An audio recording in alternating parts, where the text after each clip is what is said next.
Strangely, today um, the upper back felt super tight, but the hips felt really, really good. So, welcome to the channel and subscribe, like, share the videos to help the channel grow. I'd greatly appreciate that. And, today's squat session really, um, was really about the upper back, controlling that upper back. I was getting tight, but I don't know, just something. It wasn't sitting right in between my. It wasn't sitting right just how I'd like it on my shoulders. But I don't have any shoulder pain. I think the shoulder mobility just it wasn't there. Even though I hung from the barbell and sat in the hole for a while and got my hips to open up. Um, No, the upper back just felt a little tight. It's probably because I've got that old school dip machine, and it beat my ass in pretty good the last training session where I got my 25 dips in for the day, but I had to do them in batches of twos and threes. So that really taxed my shoulders and my triceps, but in a good way. I mean they're I don't have any pain, I don't have any discomfort, no impingements, so everything's going good. I'm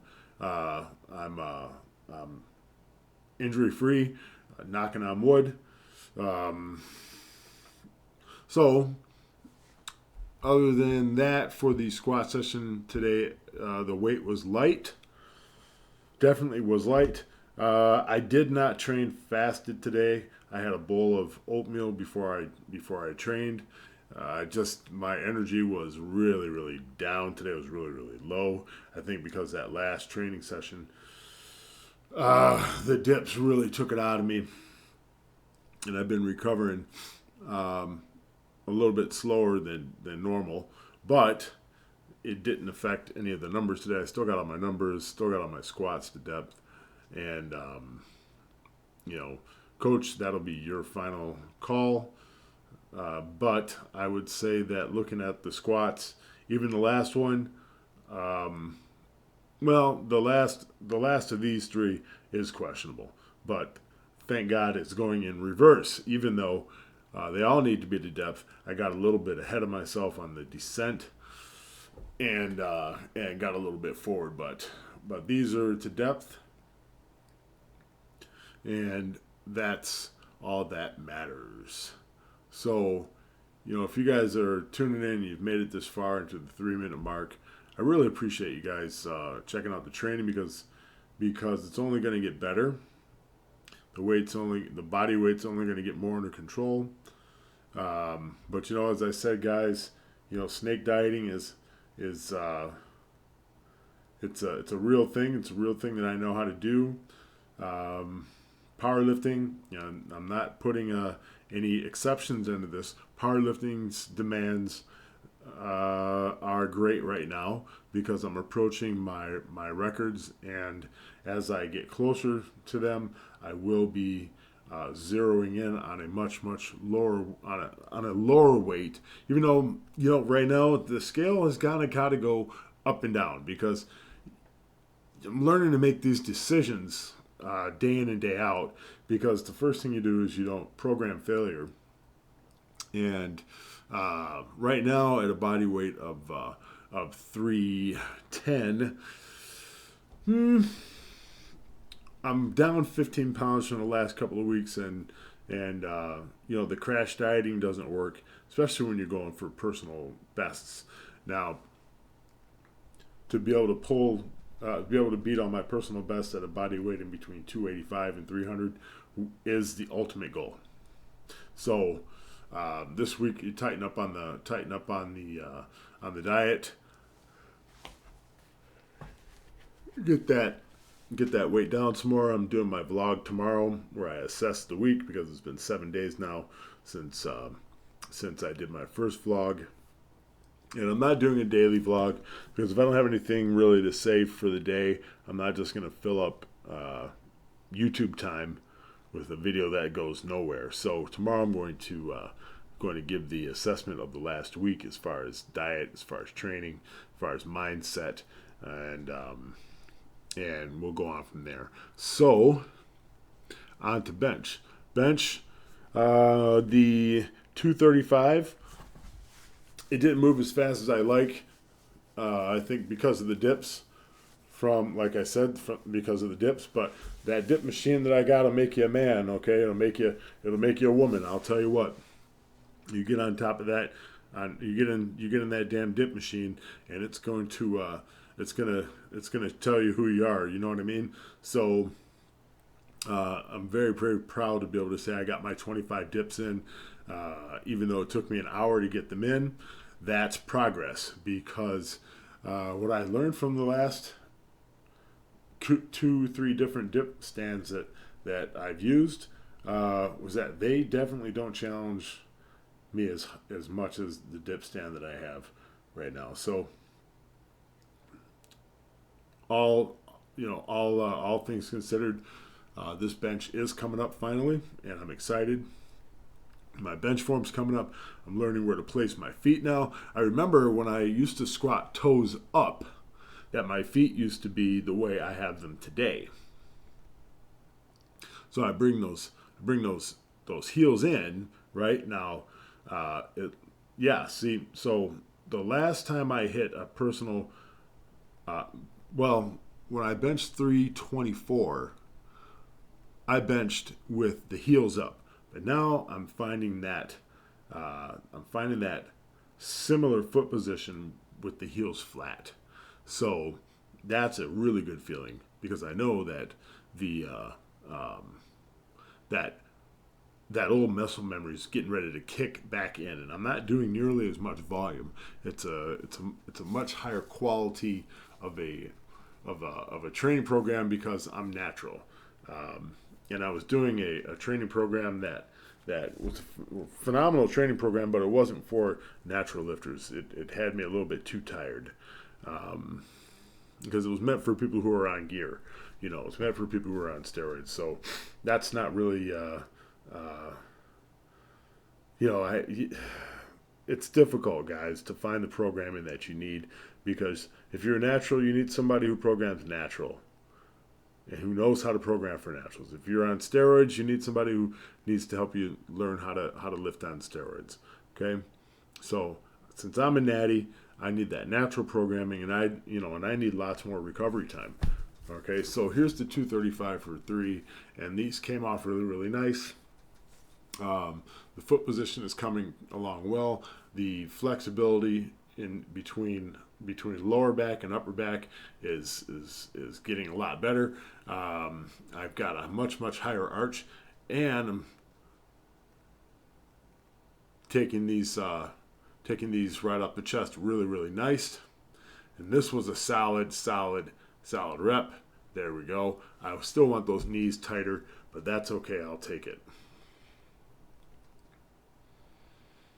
At the 205 for 2 sets of 5, these felt really, really good. Super light, no complaints. I had a couple reps that I wasn't happy with, so I did another rep or two.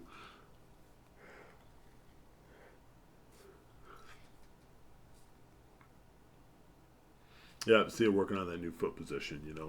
I kind of like my feet out in front of me a little bit. I feel like I've got a lot more drive, that I can push that barbell back towards the rack with my feet a little bit out in front of my hips. But as long as the knees are lower than the hips, I've got that good arch going, and that feels really, really good, man. So no complaints on today's bench session. Even though things move a little bit slower, I'm adapting to the workload. And today, I really got through this workout quick, and so that taxed me right now. I ate dinner with my girlfriend earlier tonight, and I'm back home here. It's 12:23 in the morning, and after this, I'm gonna go crash hard. But I really got this training session in quickly, and she got her training session in very, very quickly tonight. We were both so damn exhausted that we really hardly could even enjoy dinner.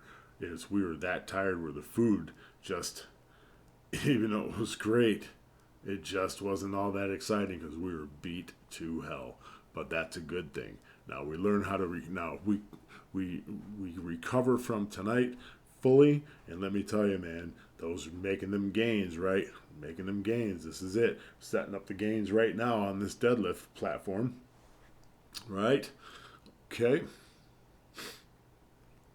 The deadlifts moved really slow come 485, and that's because the fatigue level was high, but I still got all my reps, and let me tell you, man, I don't know why 485 felt so heavy tonight, but it just did, right?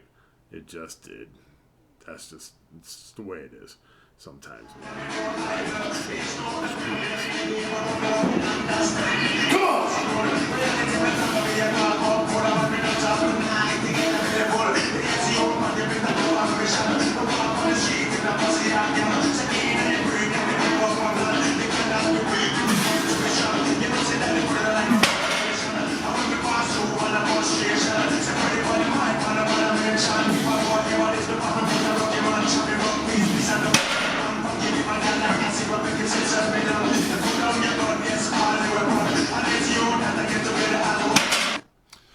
So I don't know, those were kind of ugly reps, but they didn't feel so heavy. They just 485 should feel really, really light at this phase, I definitely have 125 more pounds in the tank off the floor. It's just now a matter of recovering and making sure that I'm well rested when the day comes to blow out that personal best, which I'm well on the way towards doing. So I have no complaints there. And after this, I hit some assistance workup. I mean, everything was feeling pretty doggone heavy at this point because this whole training session took me about an hour and 10 minutes. Now that's good though, to be able to get through all that work, because what you guys are seeing here is just a fraction of everything that I'm doing. But I'm not doing any extra exercises. I'm just doing a lot more sets and a lot more reps than what you guys see. So straight up taxed out. Now I'm really liking the fact that I don't have a cable machine, because this giant red band is a bitch to push, and I can still work into grabbing both parts of that red band. And then you follow it up and superset it directly into some skinny band work. Man, your triceps are screaming. Right? Now, we were working on moving this 37-pound barbell, or 37-pound dumbbell quickly. The first set was 47 pounds for 10, and it just was sloppy as hell. And these could have been slowed down, but I wanted to move them as fast as I could, or as strict as I could, and just really get a good pump. So, talk to you later.